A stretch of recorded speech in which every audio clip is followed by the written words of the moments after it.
যাদের বাঁশের কঞ্চি থাকে তাহলে এই আমার হাতের এটা বাঁশের কঞ্চি, এটা দিয়ে কেটে নিতে পারবেন খুব সহজভাবে।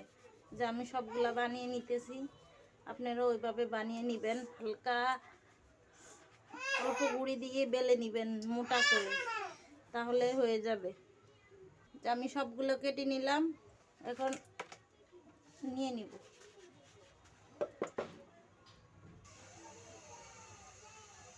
দেখেন আমি একটা ডিম দেখাই দিই, যত গরম হয়েছে তেল। এরকম হইলে আপনারা তেলে ছাড়বেন।